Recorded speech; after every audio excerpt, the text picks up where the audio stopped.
Hello guys, ഒരു electric swing മെഷീൻ്റെ complete ട്യൂട്ടോറിയലാണ് ഇതിൽ നോക്കുന്നത്. നേരെ വീഡിയോയിലേക്ക് പോകാം. ഞാനിത് ഫ്ലിപ്കാർട്ടിൽ നിന്ന് വാങ്ങിച്ചിട്ടുള്ളത് ഒരു 1500 രൂപ ആയി. ഏകദേശം ആ ഒരു റേഞ്ചിലുള്ള നല്ല ഒരു സ്വിംഗ് മെഷീനാണ്. ലൈറ്റ് വെയ്റ്റ് ആണ്, ചെറുതാണ്. ഓക്കെ, ഈ ബോക്സിനകത്ത് ഇതിൻ്റെ ഇൻസ്ട്രക്ഷൻസ് കൂടെ അതിൻ്റെ കുറച്ച് സാധനങ്ങളൊക്കെ കൊടുത്തിട്ടുണ്ട്. അത് നമുക്ക് സ്വിംഗ് മെഷീൻ്റെ വർക്കിംഗ് എങ്ങനെയാണെന്ന് നോക്കാം.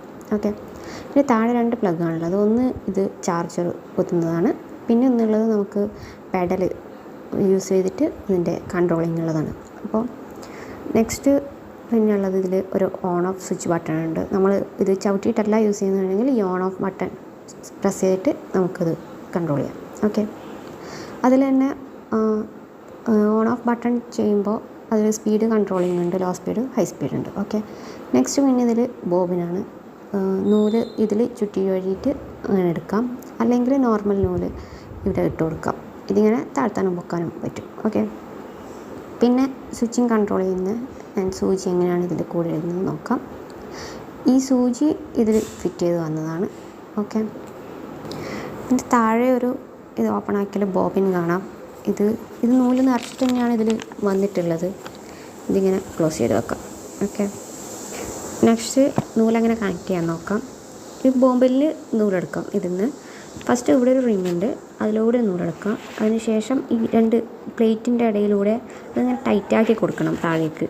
ഓക്കെ, ഇത് ശരിക്കും ടൈറ്റാക്കിയില്ലെങ്കിൽ സ്റ്റിച്ച് നിൽക്കില്ല.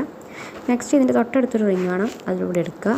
അതെടുത്തിട്ട് പിന്നെ ഈ ഒരു സാധനത്തിൻ്റെ ഉള്ളിലൂടെ എടുത്തിട്ട് ഇവിടെ ഒരു റിങ് കാണാം, അതിലൂടെ എടുക്കാം. പിന്നെ ഈ താഴെയായിട്ടൊരു റിങ് ഉണ്ട്, അതിലൂടെ എടുത്ത് ഈ സൂചിയുടെ തൊട്ട് മേലെയായിട്ടുള്ള ഈ ഒരു റിങ്ങിലൂടെ എടുത്ത് കഴിഞ്ഞ ശേഷം പിന്നെ നമുക്ക് സൂചിയുടെ ഫ്രണ്ടിലൂടെ ഇട്ട് ബാക്കിലൂടെ ആ നൂലങ്ങ് എടുക്കാം.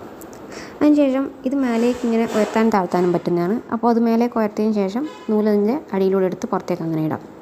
ഓക്കെ, നെക്സ്റ്റ് ഇവിടെ ബോബിൻ കാണാം. ഇതിൽ നൂല് കുറച്ച് എടുത്ത് പുറത്തേക്ക് ഇട്ടിട്ട് അങ്ങനെ വെച്ചാൽ മതി. അത് ഓട്ടോമാറ്റിക്കായിട്ട് നമ്മൾ സ്റ്റിച്ചിങ് സ്റ്റാർട്ട് ചെയ്യുമ്പോൾ അത് സ്റ്റിച്ച് ആയിക്കോളും. ഓക്കെ, നെക്സ്റ്റ് ഈ പെഡൽ കൺട്രോൾ അത് കണക്റ്റ് ആക്കാം. ഓക്കെ, പിന്നെ സ്വിച്ച് ഓൺ ആക്കിയാലും മതിയാവും, ഇല്ലെങ്കിൽ നമുക്ക് ഈ പെഡലിൽ കൺട്രോൾ ചെയ്യാം. പിന്നെ ഈ കേബിളിൻ്റെ ലെങ്ത്ത് കുറച്ച് കുറവാണ്, സോ ഞാനിത് ഈ പെട്ടിൻ്റെ മേലെ വയ്ക്കുകയാണ് മെഷീൻ വയ്ക്കുന്നത്. ഓക്കെ, ഇതെൻ്റെ ഒരു പഴയ തലണ കവറാണ്.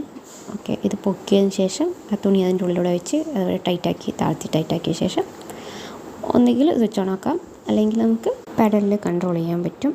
അത് ഏതാണെങ്കിലും കുഴപ്പമില്ല, നമ്മുടെ സൗകര്യത്തിന് അത് കൺട്രോൾ ചെയ്ത് വെക്കാം.